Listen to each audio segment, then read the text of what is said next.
한자 이야기, 낱말 이야기 726번째 시간입니다. 이번 시간은 제가 제목을 땅 한 평이라고 가져왔는데, 땅이다, 하나다는 것은 물론 순우리말이겠죠. 평은 이제 한자 말인데, 이 한자 말에 물론 쉬운 글자예요. 그렇지만 이것이 어떻게 유래가 되었고 하는 것을 한번 살펴보겠습니다. 제가 사실은 이 도량형에 대해서 이번 시간 다음까지 세 번에 걸쳐서 좀 말씀을 드리고 싶은데, 도량형이란 말은 우리가 많이 하죠. 도는 자를 얘기합니다. 자, 길이를 재는 자. 량은 이제 되를 얘기합니다. 부피를 재죠. 그리고 형은 이제 저울을 얘기해서 무게를 재는다. 그것은 이제 도량형인데, 지금 우리는 물론 미터법을 쓰죠. 법적으로 이제 미터법을 씁니다. 그래서 미터법의 도량형에 기본되는 것은 길이는 미터다, 부피는 리터다, 무게는 킬로그램이다, 이렇게 되죠. 이때 쓸 때 뭐 m이라든지 이런 거라든지 이것은 소문자로 써야 됩니다. 대문자로 쓰면 틀립니다. 길이에서 몇 미터, 킬로그램에서 kg 이렇게 쓰면 다 틀리는 거예요. 그래서 앞으로 혹시 단위를 쓰실 때 있으면 소문자로 쓰는 것이 맞다라는 것을 아시고요. 오늘 이것을 얘기하는 것은 아니에요. 오늘 말씀드리고 싶은 것은 척관법이다, 또는 척근법이라고 합니다. 그래서 여기에서 앞으로 세 번에 걸쳐서 이번 시간은 땅 한 평에 평, 아파트 몇 평의 평, 그리고 이제 다음 시간에는 우리가 심청전에 나오는 공양미 300석이라는 말이 있죠. 이걸 기준으로 해서 석, 섬, 이런 것을 한번 좀 살펴보겠습니다. 사실 제가 이 공부를 하면서 재미있었어요. 여러분도 아마 분명히 재미있을 것이라 생각이 듭니다. 그리고 세 번째 시간에는 이제 넓이를 재는, 면적을 재는 기준의 하나의 임야가 몇 정보다, 몇 단보다, 몇 무보다, 이렇게까지 있는데, 이런 것을 한번 차례차례 한번 살펴보겠습니다. 상당히 재미가 있더라 하는 것을 여러분께 미리 말씀을 드립니다. 자, 이번 시간은 이제 평에 대해서 얘기를 하겠습니다. 평은 이렇게 씁니다. 우리가 이것은 평평할 평으로 많이 쓰죠. 평화, 평균 이렇게 많이 씁니다. 여기에 헐을 붙이면 같이 뜻은 평평할 평이고, 지금 현재 우리가 면적을 재는 단위로 많이 쓰고 있다. 법적으로 이제 쓰면 안 되죠. 법적인 계약서라든지 원칙은 이렇게 이제 평방미터, 제곱미터를 쓰도록 되어 있는데, 예전에는 쓰던 것이었기 때문에 아직도 우리 생활 속에 많이 남아 있다는 것이에요. 그리고 기본 뜻은 사실은 이것이 어떤 면적을 나타내는 단위로 지금은 쓰였는데, 원래의 뜻은 평평하다 또는 덜을 얘기한다, 이렇게 됐습니다. 그래서 평이란 단위는 일제시대 때부터 고 직전 대한제국 때부터 이제 시작이 됐지만은, 이 평이란 글자는 옛날부터 써온 글자예요. 그때 옛날에 쓴 글자는 덜판이다, 평평하다, 그런 뜻으로 많이 썼다. 자, 흑토와 이렇게 붙어서 물론 이제 몇 평 할 때는 이 글자를 쓴다. 이 평자를 보게 되면 이제 부평초가 물 위에 떠 있는 모양이다. 이렇게 부평초가 물에 딱 붙어 있다. 그리고 또는 어떤 사람들은 소리가 고르게 퍼지는 모양이다. 이게 이제 부를 호자예요. 누구를 부른다. 그래서 소리라는 뜻이죠. 소리가 고르게 퍼지는 모양이다. 등등 여러 가지 설명들이 있습니다만, 이것은 참고를 해주시고요. 이렇게 글자가 되어 있다. 자, 이제 사전을 제가 찾아본 이 평이라는 것을 찾아보니, 첫째, 땅의 면적을 재는 단위다. 그렇죠. 우리가 지금 그렇게 많이 하죠. 그래서 이것은 얼마냐 하면 6자 평방이에요. 이렇게 있는데 네모가 있죠. 평방인데 6자, 한자는 보통 30cm입니다. 그렇죠. 그래서 6자면 대략 1.8m다. 이렇게 되겠죠. 그것을 평이라 한다. 그리고 사진에 보면 사실은 평 이꼬르 보라고 나왔습니다. 이 글은 뭐예요? 걷는 것. 그것도 이렇게 상당히 재밌는 얘기인데, 어쨌든 이 보도 6자를 얘기하면서, 길이로 6자를 얘기하면서, 또 그렇게 평방으로 된 6자로 된 보가 사각형으로 한 보다, 그리고 또 한 보다, 이걸 면적을 뜻하기도 한다. 지금 우리가 그렇게 잘 쓰지는 않습니다만, 뒤에 나중에 재밌는 얘기가 나옵니다. 자, 그리고 두 번째는 이제 면적만 재는 것이 아니라 입체를 재는 단위로도 쓴다. 6자 입방이다. 그렇죠? 6자 입방으로 이렇게 면적을 입체를 재기도 한다. 사실 잘 안 쓰죠. 그렇지만 이 부분에 관여하는 사람들은 쓴다. 예를 들어서 모래다, 흙이다, 이런 최적을 구할 때는 이렇게 몇 평이다, 이렇게 쓰는 모양이에요. 그리고 또 헝겊이다, 유리, 벽 따위를 재는 단위다. 그때는 한자 평방이다. 30cm 평방을 한 평이라 한다. 이런 데서는 이것도 좀 전문적이다, 이렇게 볼 수 있고, 또 하나 어떤 조각이다, 동판이다. 이런 것에 한치 제곱, 한치. 예, 한치 제곱에 그것도 평이라고 한다. 그런데 일반적으로 우리가 많이 쓰는 것은 땅의 면적을 재는 6자 평방을 이제 평이라 한다. 이렇게 되겠죠. 자, 그러면 평을 언제부터 사용했느냐? 우리는 옛날에 평을 쓰지 않았어요. 제가 그래서 조선왕조실록을 보니 1890년 고종실록에 딱 한 번 나옵니다. 그리고 순종실록에 9번 나오고 그전에는 평이 나오지 않습니다. 물론 평이란 글자는 굉장히 많이 나옵니다만 그것은 다 일반적으로 덜판을 얘기한다든지 그래서 지역을 얘기한다. 또는 사람 이름에 나온다. 땅의 면적으로서 평은 이때 처음 나온다. 보니까 고종실록 27권인데 제목이 이제 월미도 부지 조차 약정서가 체결되다. 월미도 부지를 일본에 조차를 해줬다. 그 약정서가 한 게 이제 이 왕조실록에 나타나 있어요. 이 번역을 해보니 이제 왕조실록 전산에 번역된 그대로예요. 이에 일본 정부는 해군을 위한 창고를 건조하고 석탄을 저장하기 위해 조선 경기도 월미도 중에 부지 총 4,900평을 조차한다. 이때 처음으로 나오는 거예요. 평이라는 것이. 원문은 이제 이렇게 있습니다. 아마 궁금하시면 한번 조선 왕조실록을 검색하시면 돼요. 그리고 순종실록에도 나온다. 어쨌든 이때 처음으로 이제 나온다. 왕조실록에 이렇게 나오면 그 어간에 일반 민간에서 좀 사용했다. 이렇게 볼 수 있겠죠. 자, 그러면 이제 면적의 단위인 이 평은 어떻게 유래가 되느냐. 원래 우리 민족은 뭐 어떤 자료들을 보니까 당군 할아버지부터 그러니까 아주 고래로부터 예전부터 결부파속이다.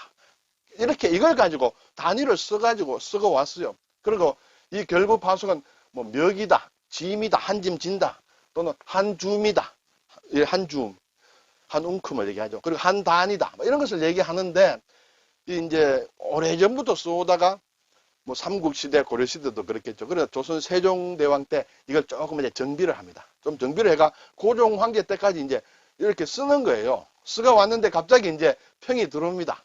이제 일본의 영향을 받아가지고, 네, 자, 이 평이 들어온다. 근데 이 평이라는 말이 생기기 전에 이 평에 대한 넓이, 어떤 특별한 넓이라는 것이 보라는 게 있었다는 것이죠.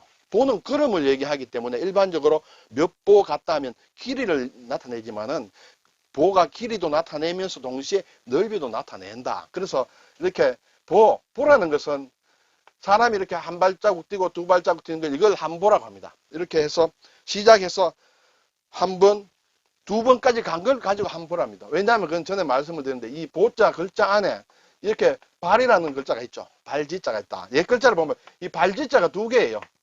발과 발은 그래서 한 번 발을 띄고 또 한 번 더 뛴 걸 가지고 보라고 한다. 물론 나중에 이것은 이제 글자가 모양이 이렇게 바뀌었죠. 그래서 두 발을 번갈아 떼어 옮긴 거리, 그 길이가 되겠죠. 이것을 보라고 했습니다. 그렇게 하면서 이렇게 한 보, 그리고 또 한 보, 이렇게 사방 평방도 보라고 했다. 이렇게 되는 것이에요. 그러면 이러한 개념은 언제부터 있었냐 하는 것은 주나라 때부터 있었다. 중국에.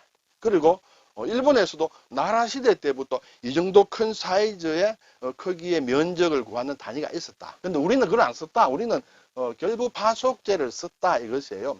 물론 이것이 이 한 걸음이라든지 이런 것의 길이는 시대에 따라 조금씩 달라집니다. 변경이 되지만 기본적으로 두 발자국을 뗀 것을 기본으로 해서 사방 평방 하는 것을 면적으로 삶았다.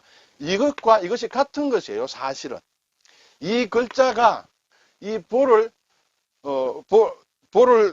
가리키는 면적을 가리키는 글자로 언제부터 사용됐는지 저는 찾아봤지만 못 찾았습니다만 개념은 마찬가지예요. 보라는 개념이 평이라는 개념으로 쭉 쌓였다. 그래서 이제 원래는 길이의 단위인데 넓이도 이제 보로 했다.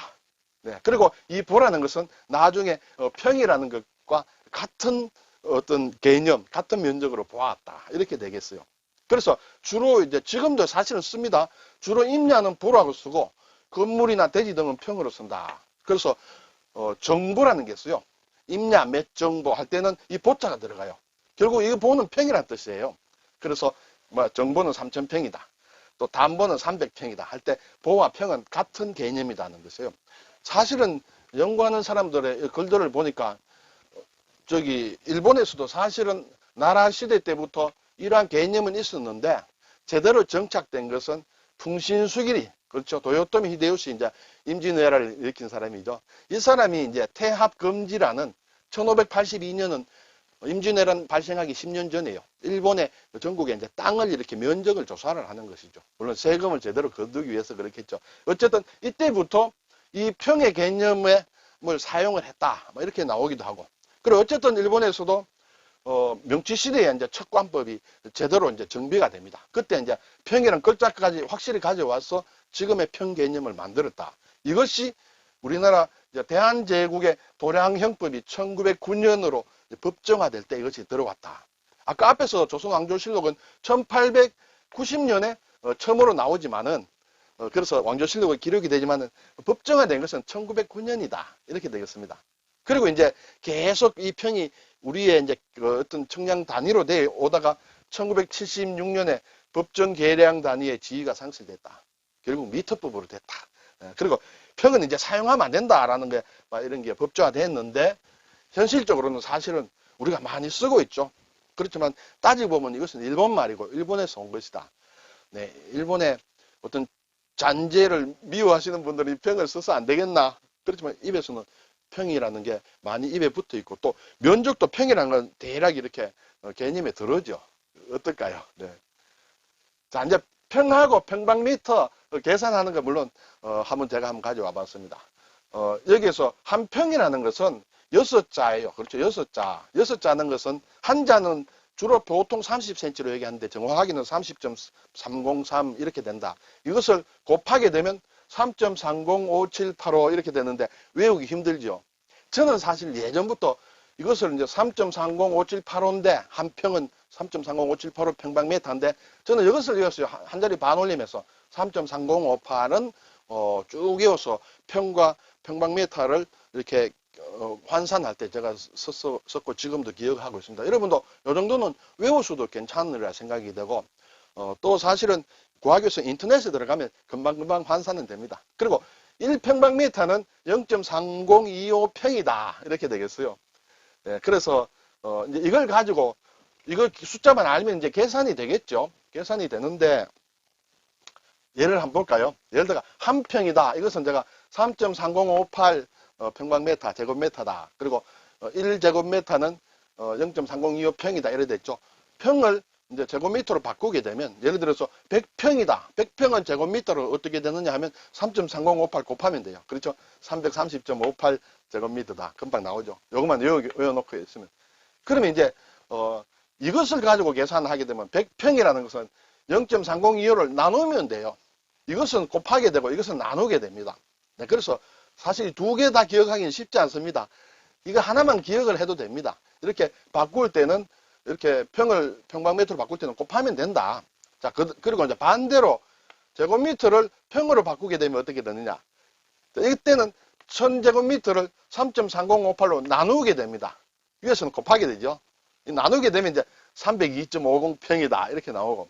그리고 1000제곱미터를 평으로 바꿀 때 0.3025는 곱하면 돼요. 그렇죠? 이제 1제곱미터가 0.3025평이므로 평으로 바꿀 때는 이걸 그냥 곱하면 돼요. 그래서 302.50이다. 그래서 이 둘 중에 숫자 하나만 알고 있어도 계산이 된다. 그래서 뭐 한번 이렇게 이런 산식이 있다는 것만 제가 말씀을 드렸습니다. 네. 자, 이제 마지막으로 우리가 노는 일반적으로 200평을 한 마지기를 합니다. 그렇죠? 또는 밭은 300평을 한 마지기다. 이것도 지방에 따라 조금 다른 한 모양인데 일반적으로 이렇게 합니다. 논 한 마지기는 200평이다. 이때 마지기란 말이 무슨 말이냐? 마지기란 말은 한자 말로는 두락이라 합니다. 두락. 이 말두자죠. 말두자예요. 한 말 두 말 할 때 두락. 이것은 한 말에 벽실을 뿌릴 수 있는 논의 면적이다. 그것이 마지기예요. 말두자죠. 말지기가 되겠죠. 그것이 이제 변해서 마지기가 됐다. 그래서 두락이라 한다. 한 말, 그러니까 10대의 벽실을 뿌릴 수 있는 넓이를 마지기라 하고 한자 말로는 두락이다 한다. 이렇게 되겠죠. 그러면 마지기보다 적은 단위는 되지기가 있어요. 되지기. 되는 한 돼, 두 대예요. 한 대의 씨를 뿌릴 수 있는 토지를 되지기라 한다. 이제 되는 성이라고 하죠. 그래서 되성자에서 성락이라고 한다. 성락. 잘 안 쓰죠? 두락은 마시는 분이 꽤 있으리라 생각이 됩니다. 그러면 마지기보다 더 큰 단위는 뭐냐? 마지기의 10배. 네. 돼지기의 10배가 마지기고, 마지기의 10배가 섬지기예요. 이것은 한 섬에 벽시를 뿌릴 수 있는 토지를 섬지기라고 한다. 이것은 한자로 쓰면 이제 이 섬은 이게 한글이에요. 그래서 성락이라고 한다. 이 섬과 석은 같습니다. 한섬이나 한석은 같아요. 그래서 성락이라고 한다. 이것도 잘 안 쓰죠. 네, 그래서 정말 있는 말인가 해서 제가 조선왕조실록을 검색을 해보니까 전체적으로 성락이란 표현이 4번 나옵니다. 두락이란 표현은 13번 나옵니다. 성락이라는 표현은 22번이나 나와요. 그래서 있는 말이다. 성락이라는 것은 섬직이라는 것은 한섬, 한석을 뿌리는 것이다. 한석은 이제 10마리죠. 100대가 된다. 그래서 넓이를 보면 마지기가 한 평이 노는 200평이므로 섬을 보면 2000평이 된다. 섬지기는. 돼지기는 20평이다. 아주 좀 작은 것이죠. 주말 농장 같은 그런 스타일입니다. 그래서 제가 또 궁금한 게 하나 있었는데 여러분도 궁금하실지 모르겠어요.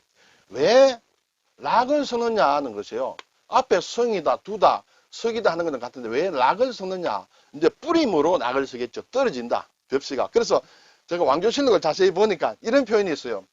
180 성락 종지지라. 성락이란 말이 나오죠. 180석. 이게 어떤 벽시를 뿌린다는 것이죠. 여기에 종이 씨가 나왔어요. 180석 락종지지. 시의 땅이다는 그런 뜻이죠. 그래서 이것이 줄여서 이렇게 두락이다, 성락이다, 이런 말이 나왔지 않느냐 이렇게 생각이 됩니다. 상당히 좀 어렵습니다. 사실 저도 돌았으면 좀 잊어버릴 것 같은데 여러분도 이런 게 있는가 보다 이렇게 생각하셔도 되겠죠. 네, 오늘 땅 한 평이 일본에서 온 말이다. 기분은 안 좋습니다. 기분 나쁩니다. 솔직하게. 그렇지만은 우리 입에서 없애기가 상당히 어렵다. 그리고 원래 이것은 아주 중국의 주나라 시대 때부터 있어 온 것이다. 물론 크기가 지금하고 똑같지는 않습니다.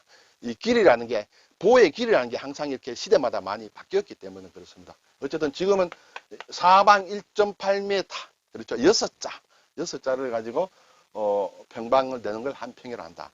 그럼 왜 6자라고 하느냐, 왜 6자로 정했냐 하는 것은 다음 시간에 제가 재밌는 또 스토리를 말씀을 드리겠습니다. 감사합니다.